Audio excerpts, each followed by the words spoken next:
Bien, continuando con el tema de la moral, bueno, el segundo tema de la unidad número 3, que se llama Posturas filosóficas de la moral, les comentaba el día de ayer que vamos a concluir con estos autores, filósofos. Vamos a revisar Sócrates, Platón y Kant. También se considera en la unidad hablar de Aristóteles, pero como les dije el día de ayer, en el video anterior vamos a tratar de expresarnos de esa manera. Ya hemos hablado mucho de Aristóteles, ¿no? Entonces, en esa cuestión vamos a revisar ahora a Sócrates. En el caso de Sócrates, nosotros tenemos que tener presente que es considerado como el primer filósofo formal, ¿de acuerdo? El primer filósofo formal de la antigua Grecia. No estoy diciendo que fue el primer filósofo, aquí deben de tener mucho cuidado, sino el primer filósofo formal, ¿de acuerdo? Aquel que pudo darse a conocer de una manera mucho más, pues no sé cómo decirlo, mucho más famosa que, por ejemplo, los pitagóricos o que los de la escuela de Mileto, no sé, creo que tuvo esa oportunidad. Además de que con Sócrates inicia también esta etapa de racionalizar, de cuestionar y de analizar, ¿de acuerdo?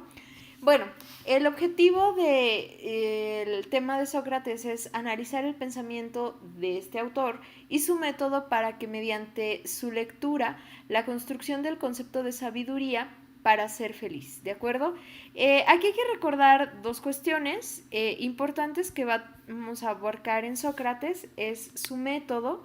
Nosotros debemos de recordar que él tiene el método de la mayéutica. Cuando nosotros utilizamos o empleamos la mayéutica, comenzamos a ser sabios, es decir, comenzamos a utilizar la sabiduría y cuando utilizamos la sabiduría vamos a lograr ser, en este caso, virtuosos y felices, ¿de acuerdo? Esa es como la situación que quiere alcanzar Sócrates, pero vamos a platicar un poco en qué consistía esa virtud y en qué consistía esa felicidad para Sócrates, ¿de acuerdo? Bien, en estos aspectos tenemos las características de Sócrates que ya lo habíamos planteado o creo que ustedes ya lo saben, sobre todo porque en Introducción a la Filosofía es un tema que se revisa, digamos, con cierto detenimiento, ¿no? Lo que hizo Sócrates, Platón y Aristóteles, y lo tenemos como un máximo referente de la filosofía. Es conocido por ser un pensador radical.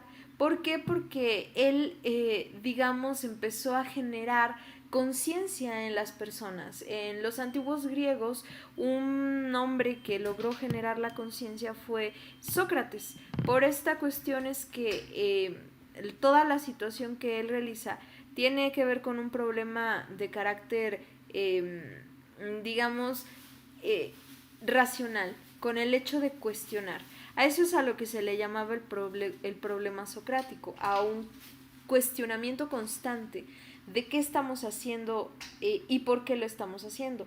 Pero más allá de el qué y el por qué, ahora viene la cuestión importante, ¿para qué? ¿Para generar un beneficio o para generar un perjuicio? ¿De acuerdo? Entonces, de ahí tiene una gran complejidad la aportación de Sócrates, porque ya no es solo el hecho de qué fue lo que, digamos, aportó en el aspecto de las grandes preguntas de la filosofía. ¿Quién soy y qué hago? Sino ahora, ¿para qué lo hago? ¿O por qué lo hago? Por eso nos dice ahí que tuvo influencia en el pensamiento de Xenofonte, ¿no? Platón y Aristófanes. Finalmente, siempre fue un personaje influyente. Otra de las cosas que también caracterizan a Sócrates es que, bueno, no se han encontrado datos escritos sobre su, digamos, escritos por él mismo. Sócrates siempre lo conocemos o lo hemos conocido a través de las reflexiones principalmente de Platón. Pero bueno, en este aspecto quiere decir que su problemática, su cuestión de empezar a cuestionar, fue muy importante, ya que logró influir en estos personajes. Por otro lado, también, como ya lo había venido repitiendo, nos dice aquí que destacó por su gran valor civil, porque al preguntarse ese por qué, él empieza a manejar un concepto muy importante, que es el concepto de justicia. ¿Qué pasa con este concepto de justicia? Él empieza a decir que si es correcto que alguien tenga más que otro, o cuáles son las razones que justifican que unos tengan una posición privilegiada y otros no. E incluso se empieza a preguntar si eso es correcto. Y al momento de preguntarse si es correcto o no, empieza a analizar esa condición de la justicia. Bueno, ¿es correcto que los reyes tengan más dinero que la gente que trabaja? ¿Por qué a los reyes se les va a proporcionar esta cuestión de tributo mientras ellos cómodamente se encargan de dirigir a la nación? Dirigir a la nación tiene, en este caso, una retribución.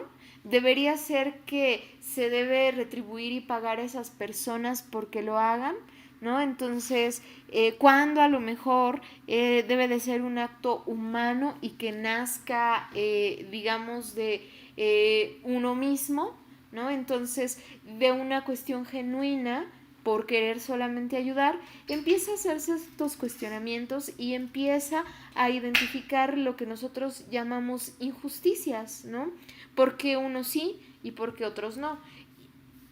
Fue el primero de los griegos en hacerlo evidente, en expresarlo, y eso fue bastante interesante. ¿Por qué? Porque a lo mejor había otros que ya lo habían pensado, pero nunca se habían atrevido a expresarlo, y ese fue el caso de Sócrates, lo cual le costó que a él lo acusaran o lo miraran como alguien que quiso corromper a la juventud. ¿Por qué?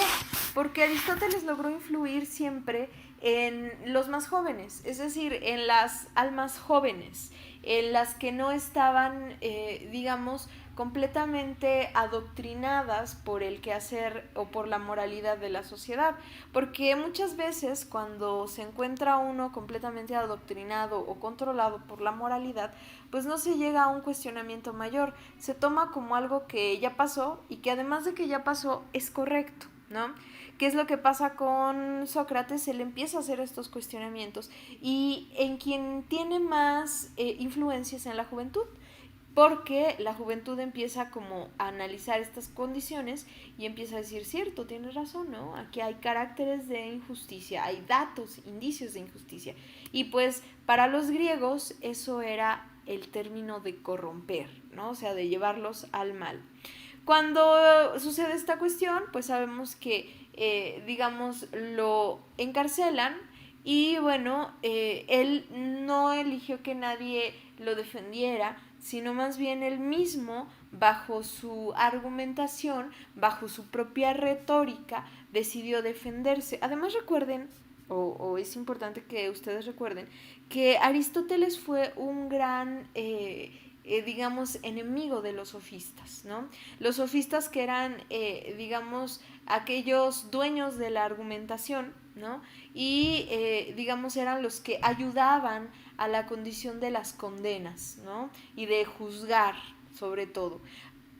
Sócrates era visto como el corrompedor de almas, además de eso como alguien poco positivo para la sociedad, y entonces él finalmente decidió defenderse con la intención de dar cuenta de que su búsqueda era genuina, ¿de acuerdo?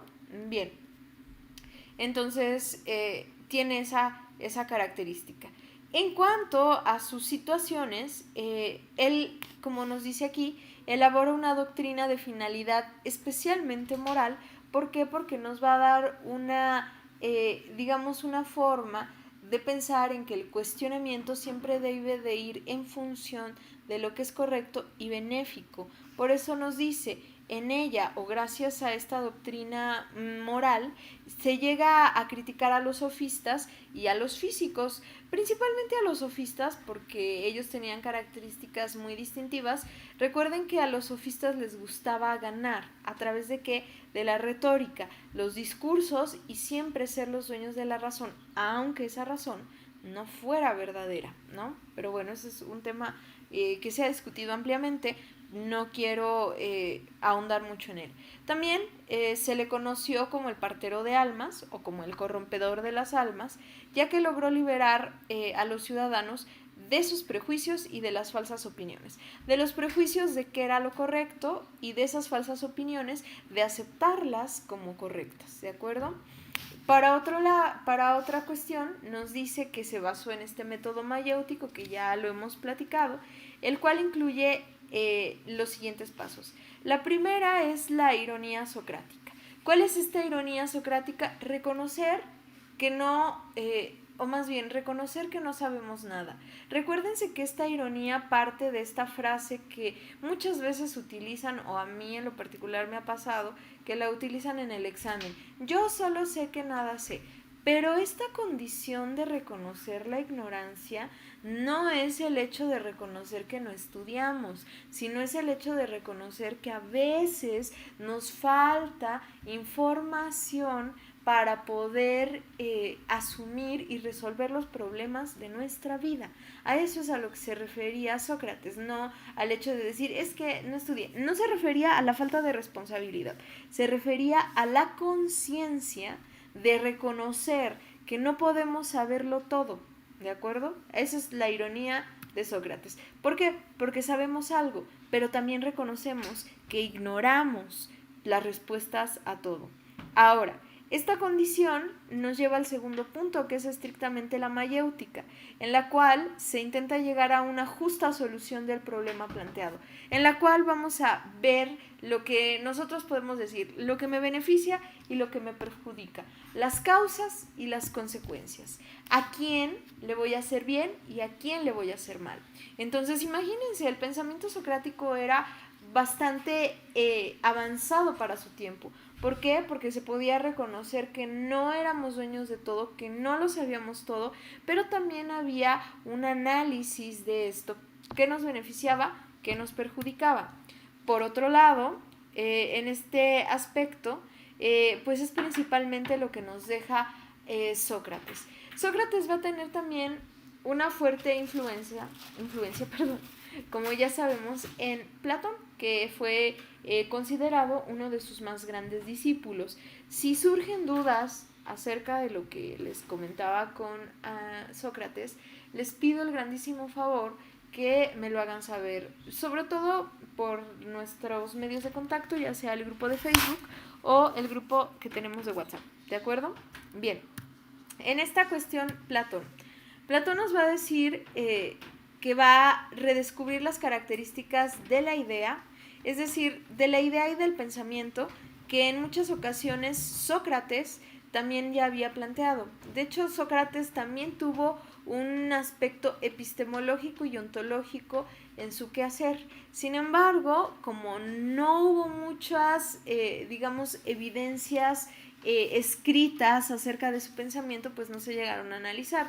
Sin embargo, Platón es quien lo continúa con, digamos, el análisis del concepto de idea, ¿de acuerdo? Nos dice aquí que es a través de la contemplación y que esto nos va a permitir diferenciar los aspectos del alma y también alcanzar la felicidad. Aquí hay varias cosas que hay que destacar, pero bueno, vamos a avanzar con la explicación. Ahora, recuerden que no estamos viendo las características estrictamente filosóficas del autor, sino las implicaciones éticas, es decir, cómo su filosofía tenía un aspecto ético, cómo su filosofía influía en el hecho de hacer bien o mal las cosas. Eso es lo que nos quiere decir, ¿de acuerdo? Bien, tenemos también características que fue originario de Atenas, tuvo como sus principales intereses la poesía y la política. ¿Por qué? Porque ellos también se dedicaban al arte, a la condición de las humanidades y también de la política que posteriormente, en muchos años después, va a influir en la creación de las ciencias sociales, ¿no?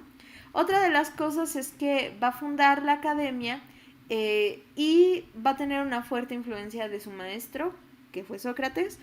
Uno de los puntos más importantes de su pensamiento es la condición del dualismo antropológico. Aquí nosotros tenemos que detenernos un poco.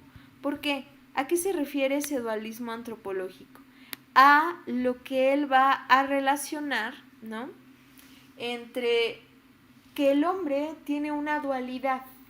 ¿Cuál es esa dualidad? Es esta en la que nosotros tenemos un pensamiento, pero también tenemos un cuerpo.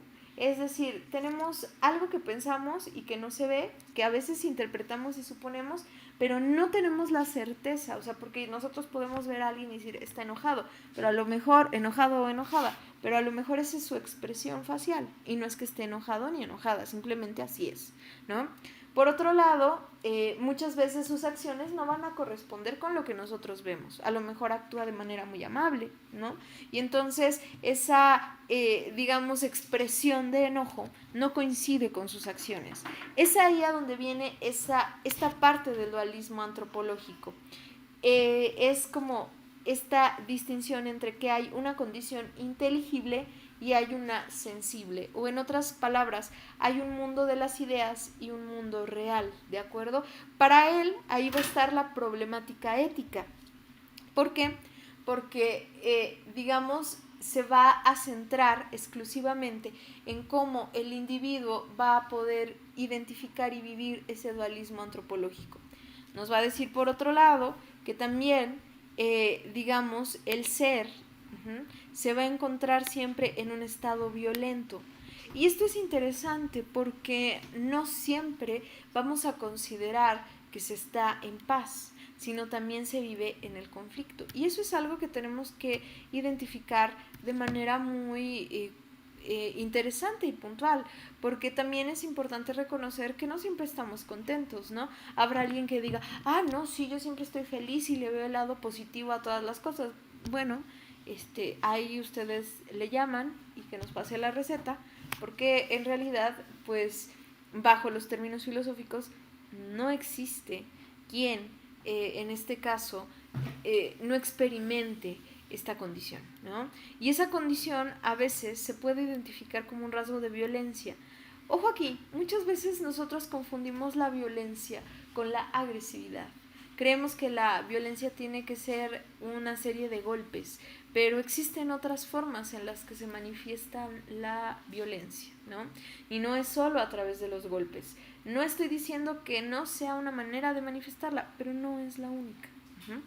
¿Y qué quiere decir? A través del rechazo, de la dificultad para relacionarnos con otros, ahí viene una cuestión de violencia y ahí comienza ese dualismo antropológico, ¿de acuerdo?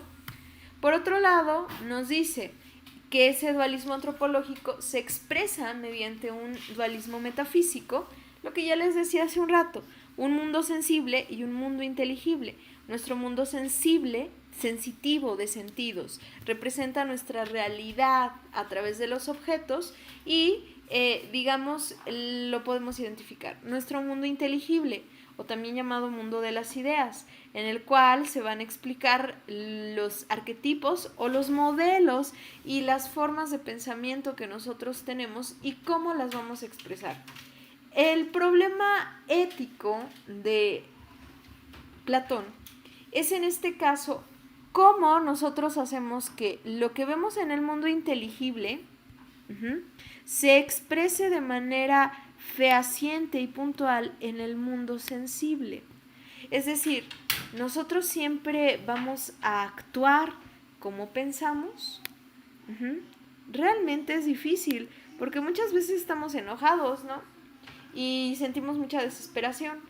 Y hay quienes sí expresamos el coraje y hay quienes no lo expresan, Y la angustia para Platón está aquí, entre cómo actuamos, ¿no? Por qué nos mesuramos y por qué a veces expresamos. Por eso nos dice que el alma es de carácter inmortal Finalmente siempre va a estar unida a nuestro cuerpo, aunque podemos identificarla como una parte. Por eso nos va a decir siempre que hay dos realidades, la que nosotros pensamos, pero también la realidad en la que ya nosotros generamos e hicimos una acción, ¿de acuerdo? Entonces ahí está ese problema ético. Y también se va a cuestionar por las condiciones del bien y de hacer el bien. Y también va a tomar en cuenta esta condición de la reminiscencia. Esa cuestión de la reminiscencia va a ser como el hecho de que nosotros tengamos que identificar eh, cómo, permítanme, que nosotros tengamos que identificar cómo recordamos las cosas del pasado y cómo nos influyeron a nosotros para actuar como actuamos hoy día. Nos va también a hablar de esta importancia de las virtudes. La reminiscencia, para que no les quede mayor duda, se refiere a los recuerdos. También nos va a hablar de las virtudes y de las cuales van a destacar la justicia. La justicia para él va a ser una virtud, ¿no? Que es difícil de alcanzar. Ajá. En Sócrates, la justicia era una finalidad. Para Platón va a ser el hecho de, en este caso, de alcanzarla a través de una virtud, ¿de acuerdo? O de tenerla ya no como un fin en sí, sino como una manera de ser. Nos va a decir que los principios que van a regir a un buen ciudadano van a ser, en este caso, la justicia y, digamos, va a generar que se pueda vivir de manera correcta. ¿Por qué? Porque la manera de expresarlo, de expresar todas estas condiciones y esta problemática ética en Platón se veía expresada a través de la política, ¿no? Platón fue uno de los primeros filósofos políticos y por eso nos va a hablar de las funciones que tiene el Estado. Y nos dice, el Estado tiene una función esencialmente moral y divide a las clases sociales. Claro, Platón tiene una teoría política muy interesante, pero no nos interesa aquí. También está cargada de una condición ética, ¿no? Lo único que puedo decirles es que era con la finalidad de vivir correctamente y de vivir en un acuerdo. Nos va a decir que también va a estudiar la estructura de la polis. ¿Por qué? Porque todo esto iba en un conjunto. La ciudad, los ciudadanos y la ciudadanía. Y todos ellos tenían una condición normativa, moral y ética para vivir dentro de la polis, ¿de acuerdo? Y todo eso tenía que ver con una congruencia entre su dualismo antropológico, es decir, entre su mundo sensible y su mundo inteligible. Pero nada más, dejémoslo así, como todas estas cosas que ha podido abarcar Platón. Y también en este aspecto, recordar esa parte problemática del dualismo. Y con eso concluimos con con Platón. Y vamos ahora con Aristóteles. Aristóteles, hay que recordar que ya lo platicamos, solo voy a rescatar su concepto que nos dice, nos recupera la concepción aristotélica del hombre a partir del fin último que persigue. ¿Cuál era el fin último? La felicidad.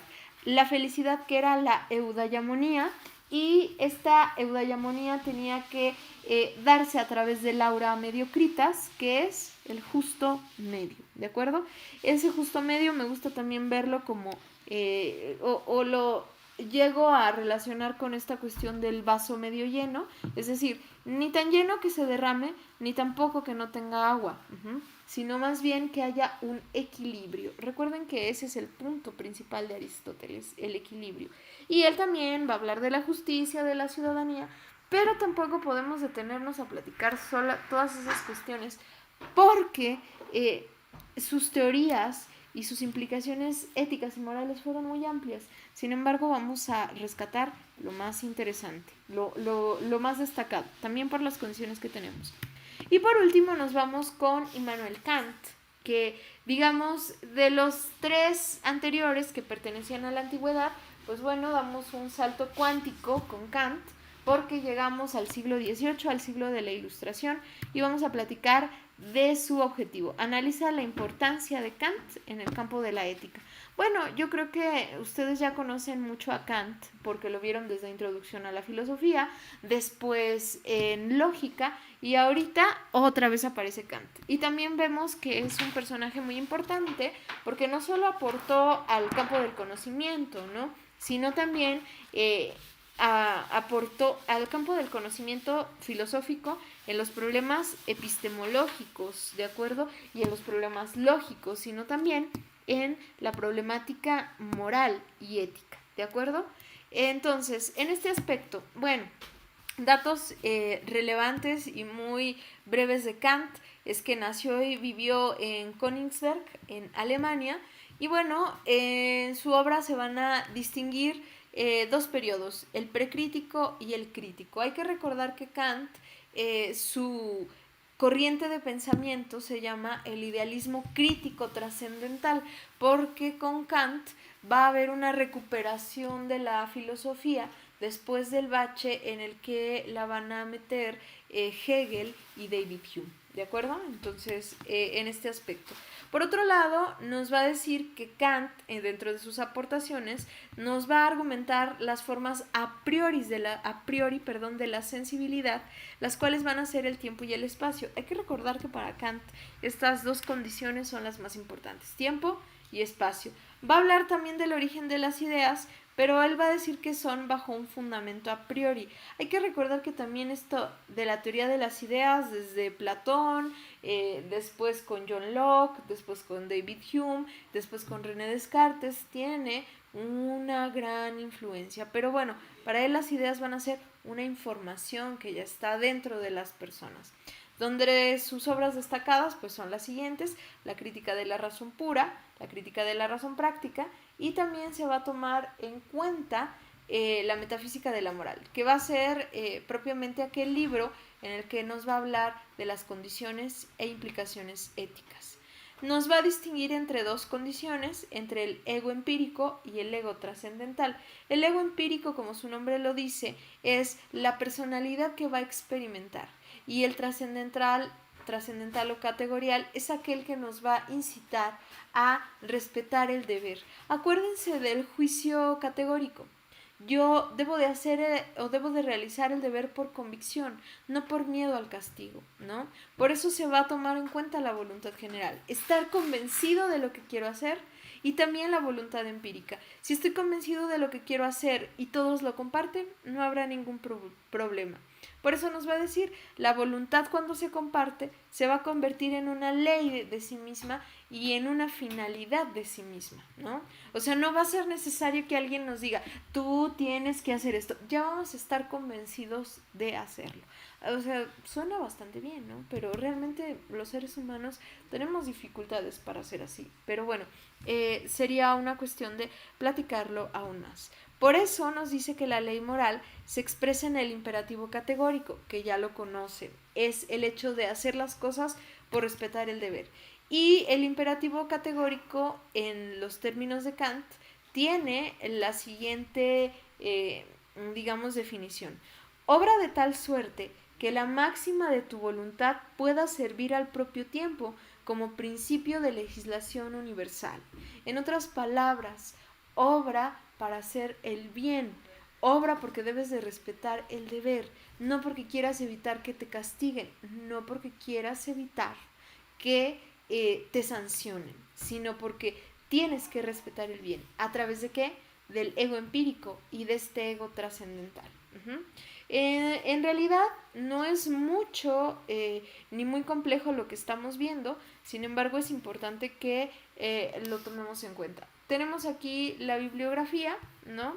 Que es un juicio moral. Ahí tienen la página por si quieren en algún momento ustedes anexar o anexarla a sus fuentes de investigación, y también pues, ¿cómo se llama? Investigar algún concepto. Y aquí está, no sé por qué salieron esos caracteres, creo que ya habíamos tenido problema, creo que a veces tiene que ver mucho como con dónde lo escribo y luego dónde se proyecta, etcétera, Pero bueno, tiene ahí esta cuestión del libro de Abad y de Escobar Valenzuela, Ética, y los dos pertenecen a la editorial McGraw-Hill. Entonces es importante, muchachos, que tomen en cuenta. Con esto terminamos la unidad 3. Claro, es mucho más compleja el explicarlo, a lo mejor de manera presencial podemos ver esto, pero es importante que lo tomen en cuenta. Ahora, hay muchas otras cosas que ustedes también pueden indagar e investigar, sobre todo para los fines de su cuestionario formulario. Espero que les sea de utilidad y que estén atentos también a las herramientas. Me parece que así también el próximo viernes o sábado, no sé, yo les voy a estar agregando la liga del video de la unidad 4.